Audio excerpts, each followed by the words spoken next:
So hi everyone, my name is Samantha Bell and I'm the tween assistant at the Landrum Library, and I am so excited about our program today. We have with us Rebecca Petruck, and she is the author of the book Boy Bites Bug, and if you haven't read the book yet, you will want to check it out after this program. So, and this is how this is going to work, because we want you to be involved in this. So if you have any questions for Rebecca, just type them in the chat and we'll read them to her, and then she'll be able to answer them. And so I want to tell you, I'll start off as introducing her, telling you a little bit about Rebecca.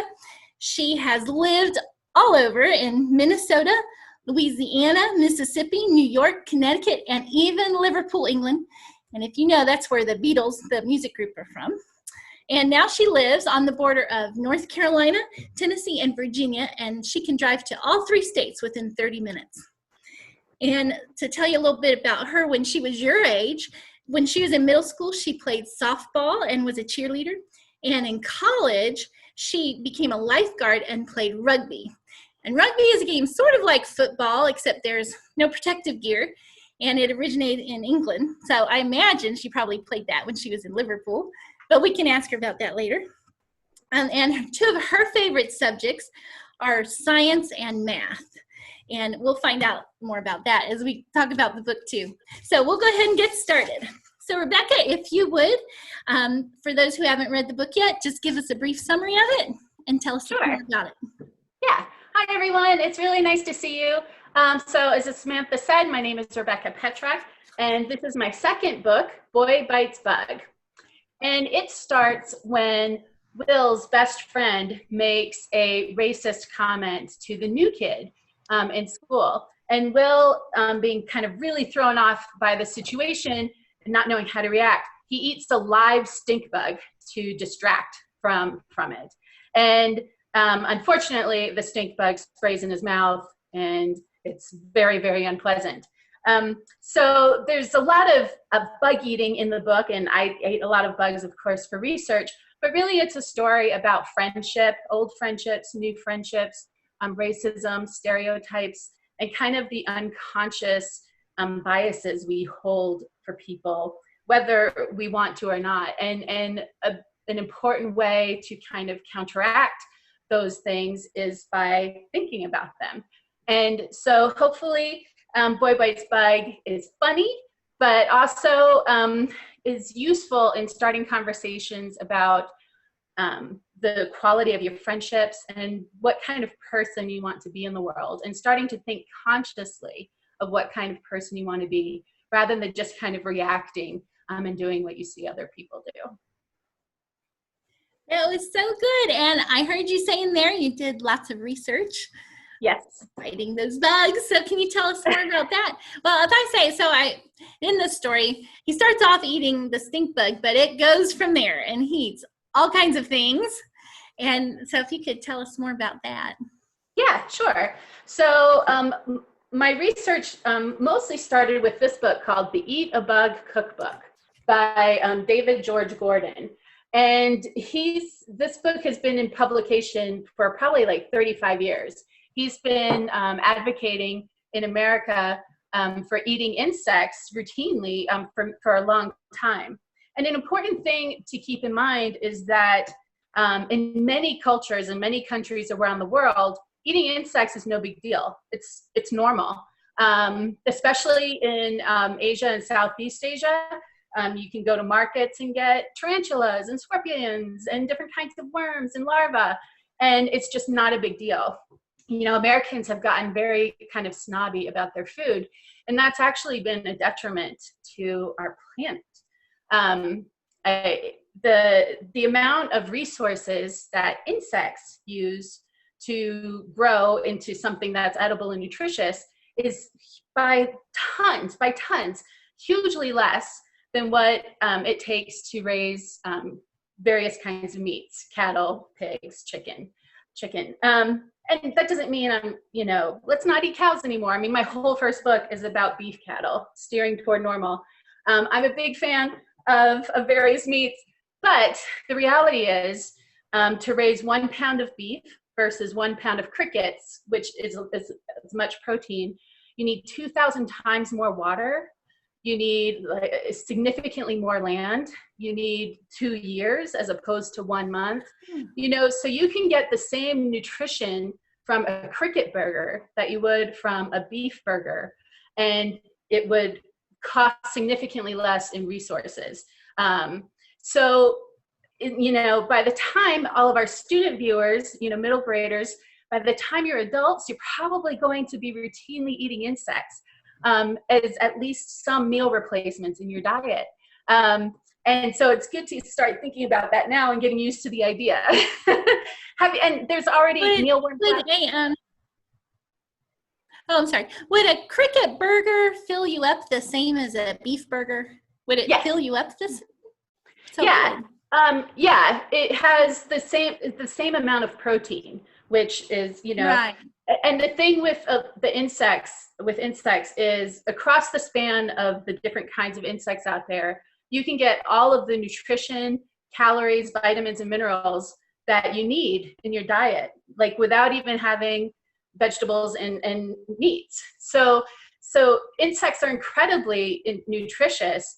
If we ever do long space journeys, which I got to interview a NASA food engineer while I was doing this. It's totally cool. I totally geek out for science and NASA. But the reality is, for long space journeys, in order to have fresh food, you can get so far with hydroponics. But as much as I would love it, they're never going to have cows in space, right?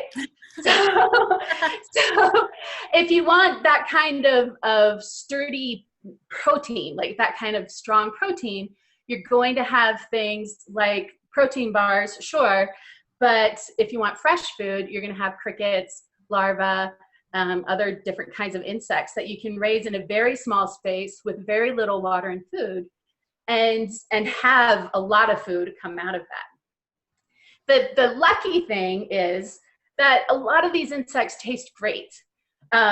Just a quick disclaimer, if you are interested in trying to eat bugs, please don't go into your backyard or like the school playground or something and just pick up any old bug.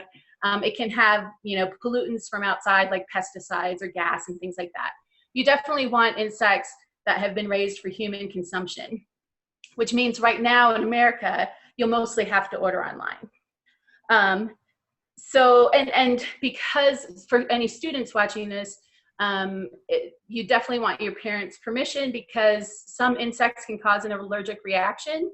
It's pretty rare, but especially if you have a shellfish allergy, some insects can trigger a shellfish-like reaction. So, quick disclaimer. Are they expensive to order? Is it as expensive as meat or insects? No, definitely not.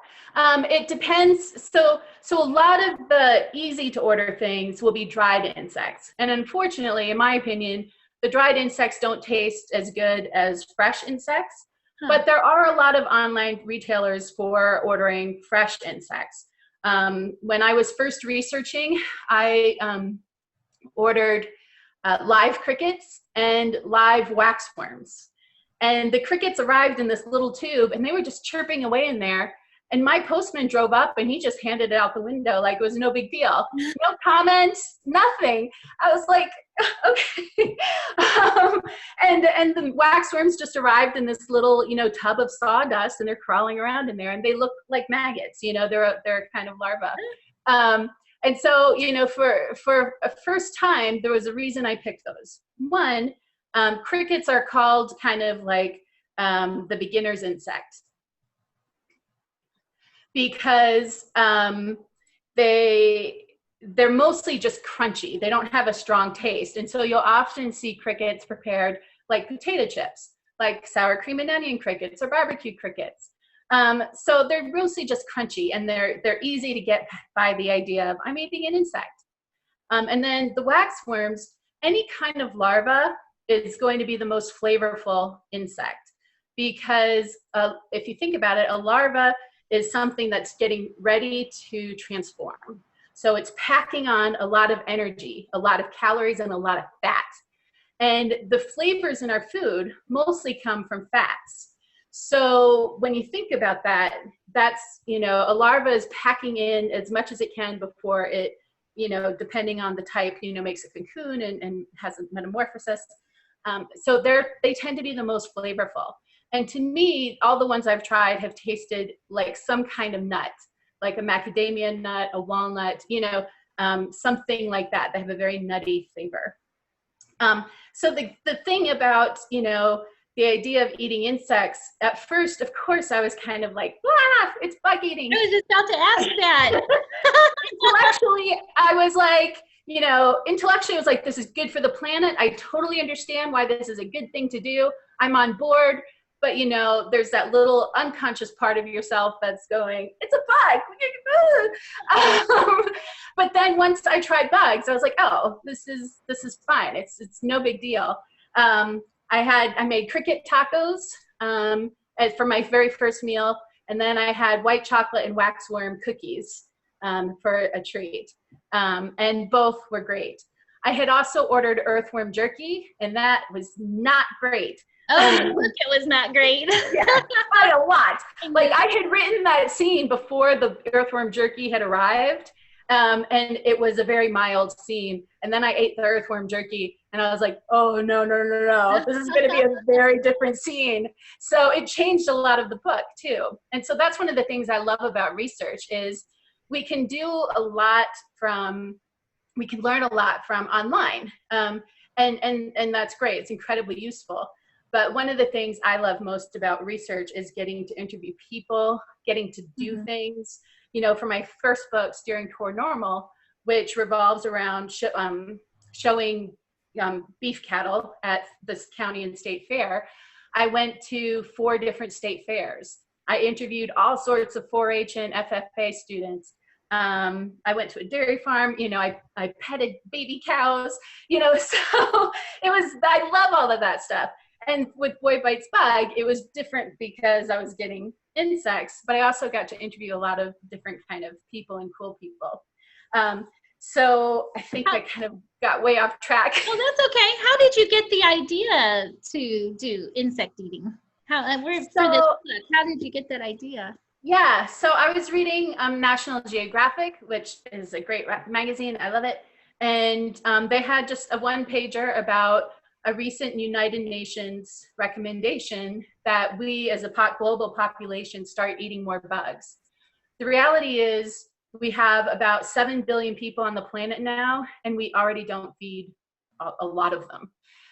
The reality, we actually have enough food to feed everybody, but because it's just distributed unequally with a lot in developed nations and not in less developed nations, people starve, like millions of people, or go hungry on the regular. And even in America, we have a significant number of adults and children who go hungry on the regular. So keeping that in mind, and that in the next 25 years, our population is going to grow to about 10 billion, we need to think about solutions now for how we're going to feed all of those people when we already don't succeed at feeding people today. More people on the planet means needing more food, means needing more resources to raise that food, and we're already taxed with that, you know, so it's a cascading effect of issues that students today are really going to have to confront as they become adults. And fortunately, there are a lot of really smart and really like creative and talented people out there who are trying to think of solutions. But there's also this very easy old school solution that has been around for millennia, which is eating insects. Do you know people who eat insects in America? Do you know people? Oh, sure. Yeah. Yeah. There are plenty. There, especially on the coast, East and West Coasts, there are restaurants that routinely serve insects. In New York City, there's a restaurant called the Black Ant, and they use insects, especially black ants, in a variety of things: drinks, desserts, meals. So there are chefs who are kind of spearheading, you know, high-end inclusion, but there are also all sorts of people, new businesses in America, you know, there are cricket farms in like Denver, and mealworm flour producers. Canada in particular has a really amazing company called Ento it's going to escape my mind. But there are a lot of businesses in America that are already trying to kind of get ahead of the curve, but also educate and spearhead. There are some wonderful people at botanical gardens and at zoos who routinely talk about entomophagy, which is eating insects for food, in various programs. So there's an upswell of movement. I think there was a lot going on in that area before the last presidential election, and there's been, of course, turmoil since then. So things have kind of shifted as far as people's attention, rightly so, being on things like Black Lives Matter, gun control, preventing gun violence in schools, and that sort of thing. And hopefully we'll get to a place where those things aren't so such horrible issues. But in the meantime, you know, this is like one small way that we can nudge issues of climate change problems, you know, towards the good instead of continuing to go kind of towards the bad. Yeah. Well, in the book, I was going to ask you this too. And he does eat a scorpion. Did you ever eat a scorpion? I have. I ate a chocolate-covered scorpion, and it was mostly just crunchy. Do you have the stinger on it? Does it still have? Well, no. So I actually have. Let me see. Can you see? Yeah. The scorpion, yeah. The claws. Yeah. That's a scorpion claw. And here, and this is just a dried scorpion. And here's one. You can see the stinger on the tail. I see the stinger. Uh-huh. So that's a very small. That's a baby scorpion. So the stinger doesn't have any. It's very soft and it doesn't have any venom. But when you are preparing things like that, you know, you would, you know, just pinch off the stinger. In this book, the Eat a Bug Cookbook, there's a great recipe for, let's see if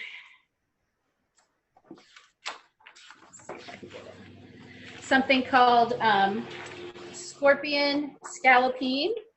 And I love the picture. Here it is. Oh my goodness. They just look like scorpion-shaped chicken nuggets, right? Yeah, they do. But they are actually, they taste more like shrimp. Do you taste like all their little legs? That's something I would, like a texture, the legs would be kind of hard, I think. Yeah, so that was the most difficult thing to get used to in eating insects, especially things like crickets, and they're just so leggy. It's, I don't like eating popcorn that much, you know, because of the kernels. Like popcorn's fine, but I don't like how the kernels feel in my mouth and get in my teeth. And so crickets in particular, dried crickets, were a lot like that, because the legs get in your teeth. Yeah. So there's kind of that mental thing of getting past that.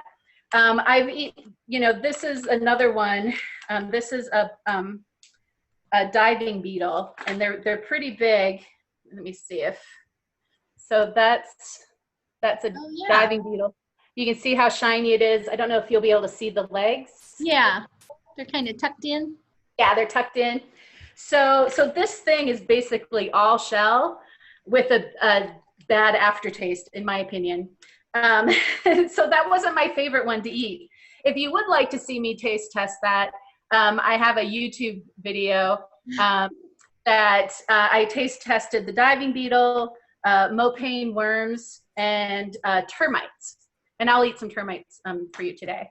And so you'll get to see my reactions to trying them for the first time.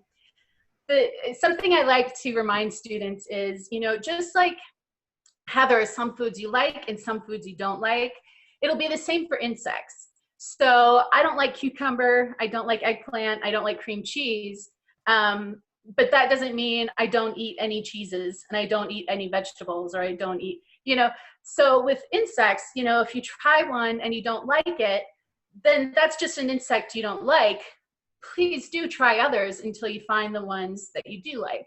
Don't have a beetle that tastes bad and then like, well, I'm never eating an insect again.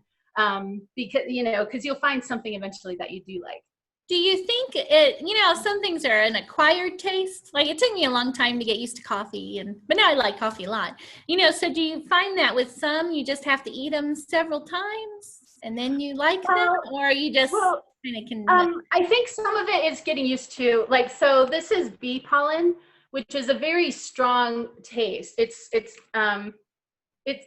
honey-like, but it has a bitter undertaste.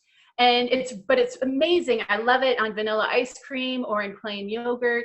And that's one of the ones that when I first, I just took a teaspoon out of the bag and I was like, whoa, okay, not for me. But then, I did, try it again, and I read some stuff online and I was like, oh, I shouldn't have just eaten a teaspoon out of the bag, and so now, I love bee pollen. My favorite are black ants, but I'll get to that. But that's a really good example of, sometimes it's trying it the right way. Sometimes it is trying it more than once. And that earthworm jerky that I really didn't like, other people at events have asked to try it and they really liked it. So it just really depends on your taste, what you're used to. If you've traveled a lot and you're more, comfortable with unfamiliar flavors and that sort of thing. But also just the normal thing of people liking different things. So when you say black ants, I think sometimes of little tiny ones, but these aren't tiny. They're a little bit bigger. Well, these ones are pretty tiny. So these are some black ants. Oh, they are tiny. And they're just like black dots. And they have a flavor. Yeah. Oh, yeah. So, so these are Chinese black ants that have just been dry roasted. They haven't had any flavors attached, added to them. But they're my favorite. They have because of the fulvic acid that most ants produce, they have a very lemony, citrusy flavor. So it's my favorite. I love it on ice cream. It's great on salads and that sort of thing. So I'm going to go ahead and eat some black ants.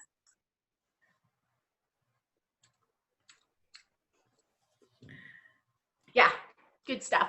Do you have to have a lot of them to taste the flavor, or just like one or two? No, you can have 2 or 3, and you would definitely get it. The really strong lemony. I usually save this as kind of for like the last thing I eat because it's like cleanses the palate and it's a nice treat. But other things that I'll try, I'll have a good flavor. Like these are termites, and these are bigger. You'll see them better. They actually, I was mentioning corn kernels, and they kind of look like, let's see, they kind of look like corn. Oh yeah, they do.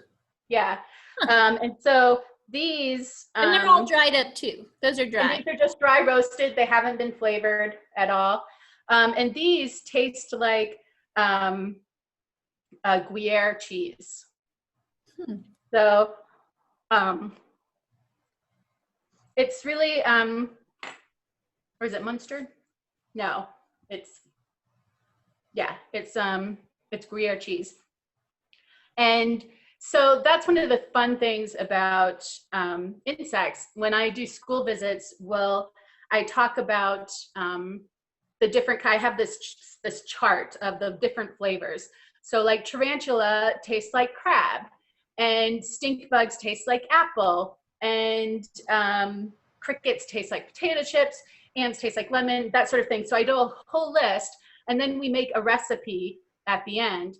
So that people can put together, a salad with ants and termites or something, or a tarantula burger with, termites on it for the cheesy effect, and that sort of thing. So that's fun to see, like, what the students come up with as far as, kind of unleashing their creativity. Do you eat a lot of insects at home? Like, do you cook an insect meal to eat at home often?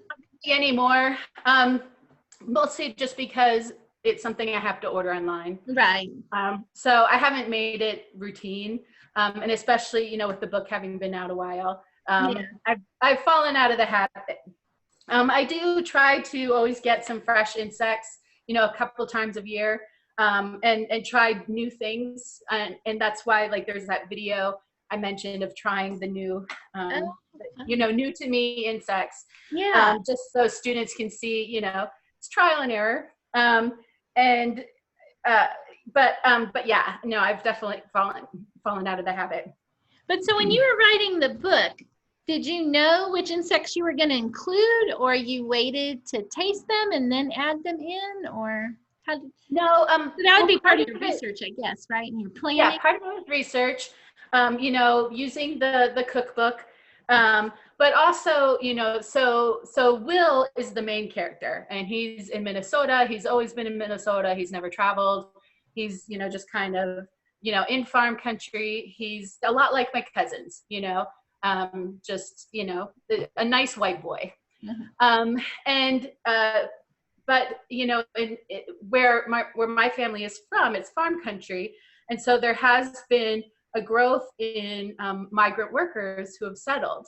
So there is a growing Hispanic or Latinx population, and the schools have been amazing. The school that the book is set in is a real school, Triton. Triton Middle School. I went there. I was a 7th grader for a day. And I hung out with the wrestling team. Wrestling is a big part of the book. I was gonna ask you about the wrestling team. I went to a tournament with the wrestling team. Oh, what was the, what were we talking about? We were talking about, did you choose the bugs ahead of time? So the secondary main character is Eloy Herrera. And so Eloy is new. He's moved from Rochester, which is a city, to Dodge Center, which is, you know, a small country town. And his father is from Oaxaca, Mexico, and he has a restaurant in Rochester. And so the bugs, the insects that I chose were partly inspired by that. I wanted something that was common in Mexico, and especially in the Oaxacan region. And so chapulines, which are the spice grasshoppers, in markets in Mexico, you know, they'll have these giant platters of, like, you know, those round sleds that you can take out, giant platters just piled high with chapulines. And people will buy bags of them just like you would buy a bag of popcorn at the fair. And so I really wanted to include that. And I think I mentioned chicatanas, which is the flying ant salsa, which is very common in Oaxaca.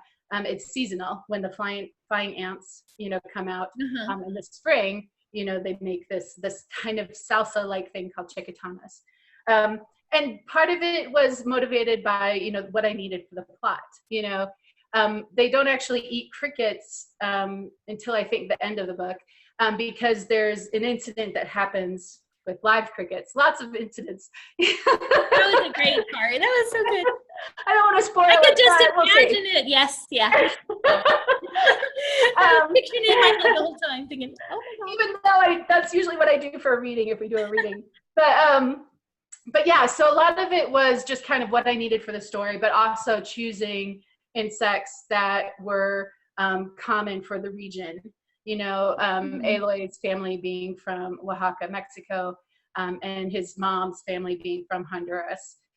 So it was a combination. But also, you know, when Will's other best friend, Simon, who's kind of the clown, once he gets involved, you know, that's when the earthworm jerky comes in, because he's just choosing things from the shopping cart that sound gross to him. Right. You know, he doesn't care about, you know, what it actually tastes like. He's just like, what sounds the worst?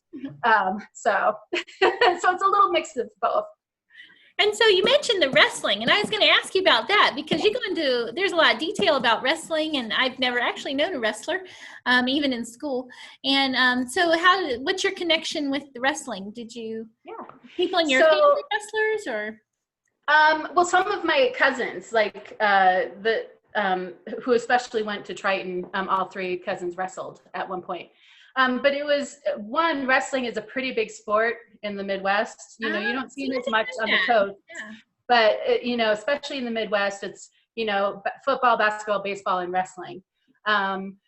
There's soccer and things like that have come out. Oh, and hockey, of course, in the North. But soccer hasn't made like kind of the inroads that wrestling has. So when I was first coming up with this idea with my editor, I had mentioned soccer. I thought that would be easy. I was going to set it in North Carolina. It would be soccer. I figured it had to be warm weather. I needed insects all around me, to create problems. And he's like, everybody's doing soccer now because at that time the World Cup was coming up. And I also I just really wasn't done with the town in Minnesota. So my first book, Steering Toward Normal, is set in the same town as Boy Bites Bug. So when I moved it back to that town in Minnesota, everything really started to click into place. But I needed it to be during the school year. I knew I didn't want to do football or baseball, so that really just kind of left wrestling. And I was like, but that happens during the winter. There are no bugs. Yeah, that's interesting. This is the problem. But it ended up working out really well. One, I love to highlight, different kinds of activities, raising animals to compete at the state fair. That takes a lot of work, a lot of time. It's not a sport, but it's the same kind of commitment, probably even more of a commitment. And so wrestling was another great avenue for me. I didn't know a lot about it either. The first thing I did was buy Wrestling for Dummies, and then called up the coach, at Triton, and was like, will you answer some questions? And then when I went to visit, first I was a 7th grader for a day. And then I hung out at a wrestling practice, and then I went to a wrestling tournament with the boys, rode the bus to Rochester with them, rode the bus home, interviewed the boys, and just hung out the whole time. And it was amazing. The thing with wrestling, I think, is that people kind of see you get on a mat and you grapple, and it doesn't seem necessarily like there's a lot of technique, but there's a lot of technique, and there's a lot of body development. Wrestling goes by weight classes. So, and any team wants to be sure that they've got at least one person for every weight class. Mm-hmm. So everybody's kind of working together to make sure that all the bases are covered. And that can mean trying to eat more. It can mean trying to eat less, or at least get your weight down a little bit, which is where insects can be really helpful, because you're going to get the vitamins and minerals you need without all of the calories. Oh, yeah. Wrestling and bugs, and who knew it was going to go together so well. Yeah. But also just the dedication, that I saw in the boys, and the camaraderie, of the older boys mentoring the younger ones in Minnesota. And it's not like this in all schools. It's is it 6th grade or 7th grade to 12th? And a lot of teams will just be the high school 9 to 12. But because this is a smaller school, and all of the K through 5 and the middle school and the high school are all on the same grounds, mm-hmm. In the same building. So the team was 6th through 12. So you have, 12-year-olds, 13-year-olds, right, with, 17 and 18-year-olds. And that could be, weird or a problem, but really all you saw was the older boys really mentoring, the younger ones, and the younger ones really kind of developing more confidence, because they were treated with such respect, and care by people they looked up to. That's what really came through in the book too. Yeah. Yeah. The thing with, with research is then, once you learn some things, it's this is so cool. I want to put all of it in. So my editor did say, cool it with the wrestling stuff. And I was no. So I think we found a happy medium. I'd say, when I was writing the book, it was very much, Will Aloy Bugs, or no, it was Aloy Bugs Wrestling. And it was really about that new friendship and all of that implied, which was, racism, unconscious bias, stereotypes, and all of that implied. Insects, of course, teaching people about entomophagy, and then wrestling. So I was always trying to circle, through those 3 things. And if I could write a scene that in some way included all 3 at the same time, that's awesome. That's a trifecta.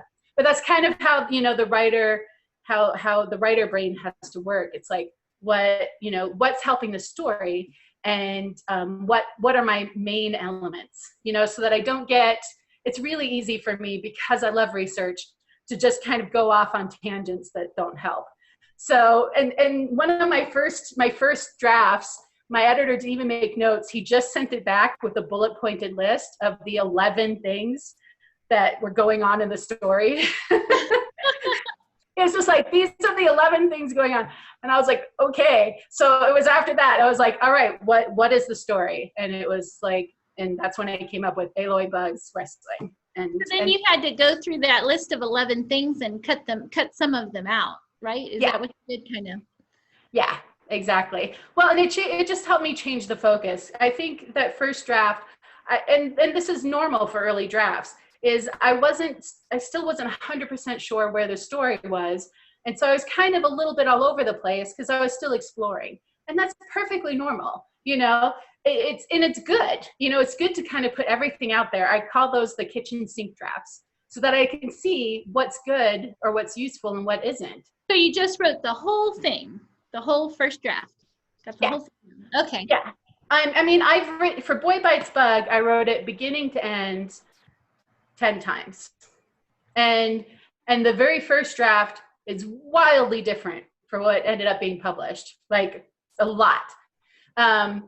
And not even the same book at all. So beginning to end, you know, those first 5 or even 6 drafts were a very different kind of book. And then, you know, working with my editor, I finally kind of landed on what is the thing. Mm-hmm. And then once we made that turn, a huge plot element came out, like a whole third of the book, which messed me up a lot because Will, the main character, didn't have a reason to do anything anymore, you know? So I had to kind of rethink everything. And at the time, it was like horrifying. I was like, I'm just writing a different book. But because I already knew a lot about the world, about the characters, about some of the situations, once I kind of got rid of, you know, that one thing and just looked at the kids, it became pretty easy to figure out what the story would be.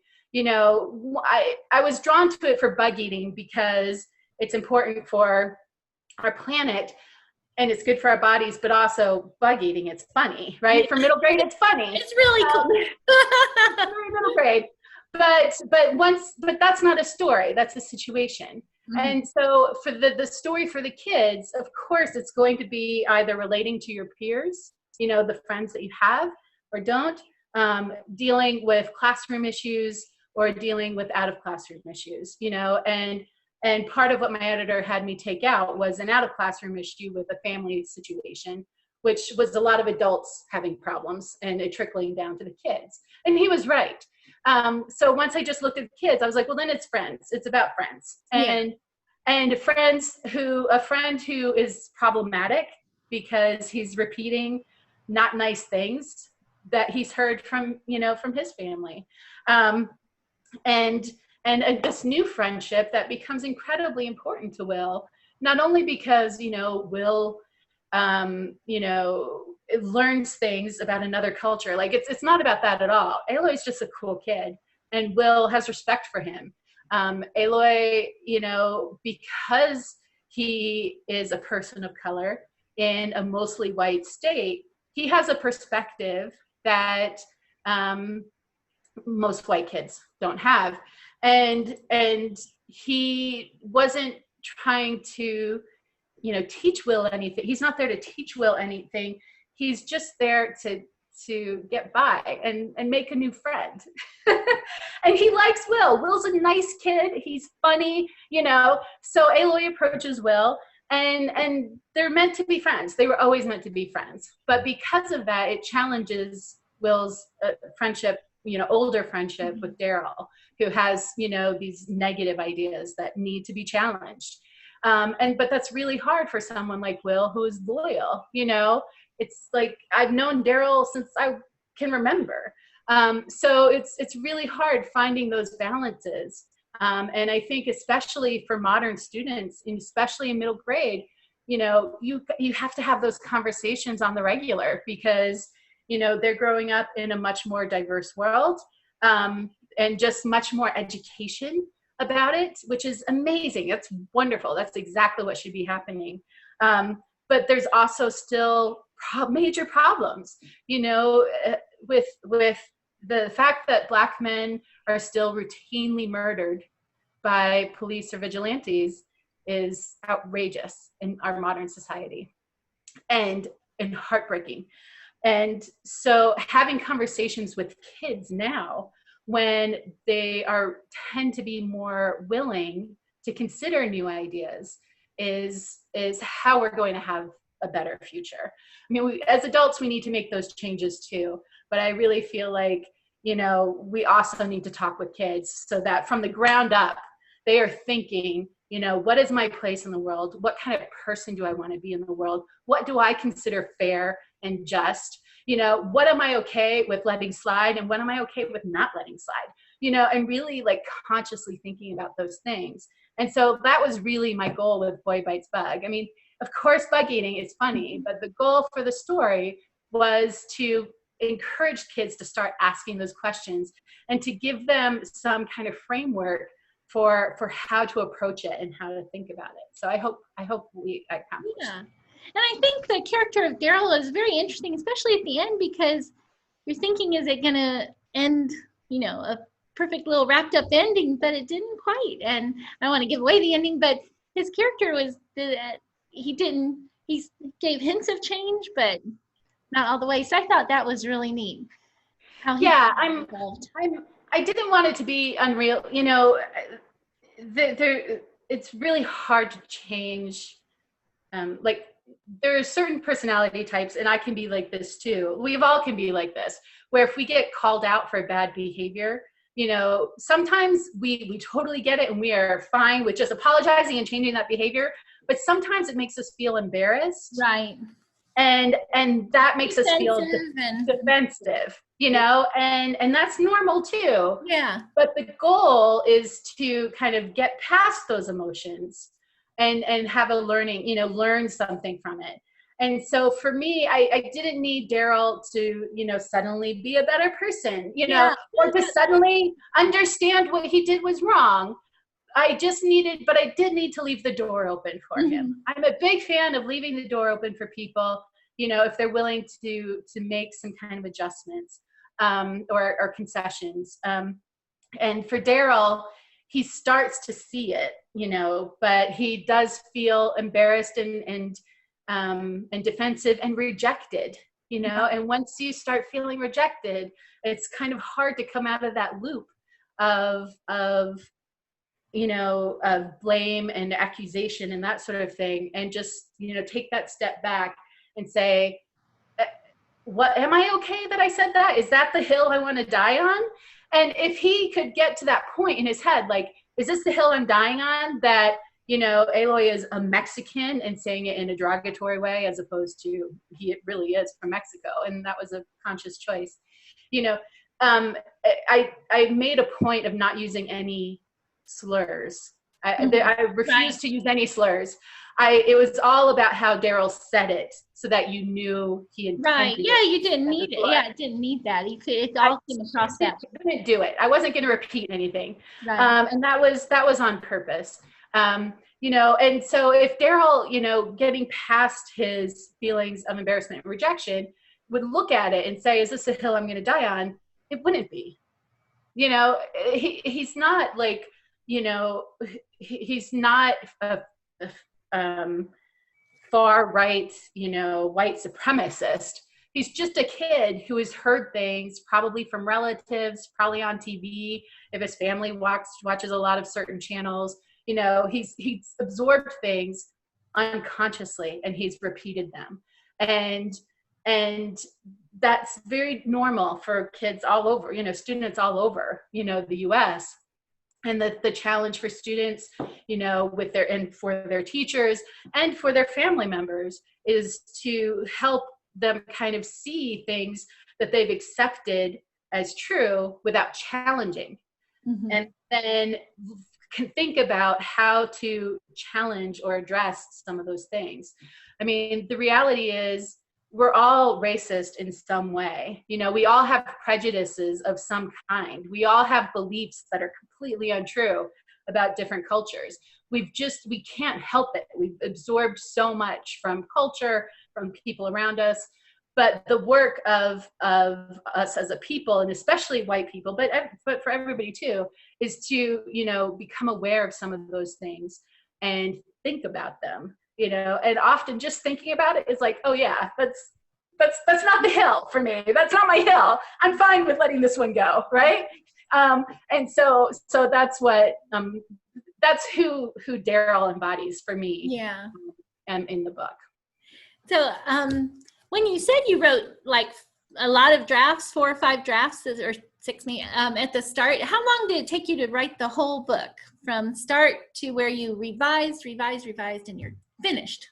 To publication? To publication. Well, not to when the publisher. No, but I mean when it went to copy editor. Yeah, like when my editor was like, "This is it. It's going to copy editing." Yeah. So probably almost 2 years. Oh, really? Yeah, part of it was a little bit of slowdown because around that time, Steering Toward Normal actually came out. Just for publishers. So yeah, for some students watching this, if you don't know, by the time a book is finished, as far as out of the author's hands, it's usually another year until the book is published and into your hands, because copy editors go over it, and they make corrections to the text. Designers work with it to make page layout and that sort of thing. It goes to a printer, and then there's the actual assembly of the book, and then marketing in advance of the book to get people excited about ordering it. So there's usually a year gap.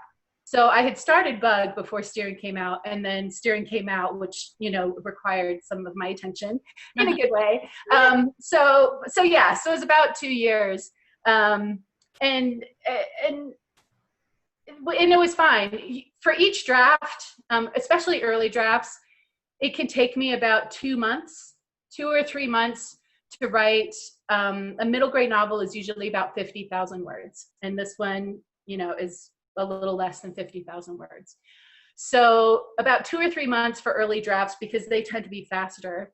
And then when I was getting towards the final drafts, like drafts 8, 9, and 10, I need a little bit more time, just because by that point you're getting into more of like the finer work of making sure sentences are fun to read or beautiful to read, that there's some the way paragraphs are shaped, that the story is moving, that it makes you want to turn the page, so it's much more detailed work as far as craft of writing.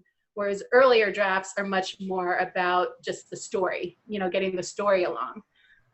So then later drafts tend to take me a little bit longer. So when you say you started a new draft, you actually had like your other draft and you went back through it and revised it, or you just started writing fresh again? Well, so there are 2 schools of thought, and I do kind of a combination. With early drafts, I will read through all the notes that I got back, and then I'll put it aside and I start on a blank page. So I'm writing brand new from in the early drafts. I will often be like, oh, I remember I wrote this paragraph and that was really great, and I'll go and get that. Or I'll remember this scene worked pretty well. I won't copy and paste anything, because even retyping it makes me kind of make changes and adjustments to the text. But yes, early drafts, it's just put it aside and start with a blank page. Later drafts, I'm still starting with a blank page, but I will have the other version either, in a separate a double window in my Scrivener, or I'll have it printed on the side. I'm still retyping everything, because that will often make me tighten up sentences or, write the paragraphs just a little bit better. But then but by later drafts, it is mostly done, so that I can, be looking at both and kind of going back and forth. So it's a combination. That's so neat. Teachers love for me to talk about revisions, because especially middle school, when they're writing more, students are writing more, response paragraph essays, short essays and that sort of thing. And language arts classes will have, require like at least one revision or something, Yeah. hand it in, the teacher gives you notes, and then you make changes. Right. And students will cry and moan Yeah. to their teacher about it. I cried. And so teachers love it when I say, I wrote a 50,000 word manuscript from beginning to end 10 different times. And that's normal. I have friends who do many more drafts than that, so yeah. Wow. You're welcome for that, teachers. Well, we only have a couple minutes left. I don't know if there are any more bugs you want to share with us. You mean more bugs to eat, or? Yeah, that we can. Well, I didn't talk about all the bugs. So the thing with crickets is, so these are, here, let me pull some out. So these are some roasted crickets. And I think I've actually had these for a while, so I probably won't eat them. I think they're probably really stale. So they just feel like other food. But yeah, so just like with popcorn or something, they can go stale. Be like a little chewy or something, or? Yeah, it'll probably just be really dry, a little dusty, with taste like. But that's, so crickets, you're tending to eat a younger one so that it's not, the shells aren't so, the exoskeleton isn't so tough. Are their legs tucked in? Their little legs are tucked in. Little legs, yep, their little legs. I know it's kind of hard to see. Their little legs are tucked in. Okay. And then these are weaver ants. And unlike, most ants have kind of a lemony flavor. But these weaver ants are bigger. I'm trying to get it so you can kind of see like one of the body parts. These have a lot of legs too. I don't know if you can see that. Oh, wow. So weaver ants are bigger. And these ones, when they are roasted, they end up tasting a lot like buttered popcorn. Huh. So, yeah, so I can go ahead to the movie theater, pop up your ants. Yeah, yeah, yeah. So you got a very buttery flavor.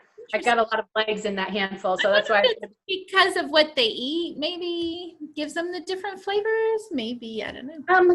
Yeah, and some of it is also the composition of their bodies. Like, so most ants, ants create something called fomic acid, and I'm really bad that I can't remember exactly why, what that does for them. But it's something they make, and it's the fomic acid that creates the lemony kind of flavor. And so it's the same with like the larva. They're packing on fats to get ready, and so the fats have flavor, and that's where the nutty flavors come in. So for a lot of the insects, the flavors are in just the composition of their bodies. Huh. Yeah. That's so interesting. I've learned so much. Yeah, it's good. Good. Yes, I appreciate it. I guess we're almost out of time. So is there anything else you want to add before we close? No, just, please do, students, oh, yes, okay, thank you, yes. I have a website, RebeccaPetruck.com, and I love to answer letters and emails from students. So if you have a question that didn't get answered here today, or just think of a different question, please do feel free to send me an email or write me a letter. My addresses are on my website. I always respond to students who contacted me. And even if you just want to tell me some of your favorite books, I love to hear from students. So please do feel free to reach out. Thank you so much, Rebecca. And one more reminder, her book is Boy Bites Bug. And you read it, you learn a lot reading that. I've learned so much. And just talking with you has been amazing. Thank you so much for joining us today. Yes, thank you for inviting me. This was great. Yes. Thanks, Rebecca. So Yeah, thank you. Close the meeting here, I think. Okay. So, bye. bye. Thank you. Bye.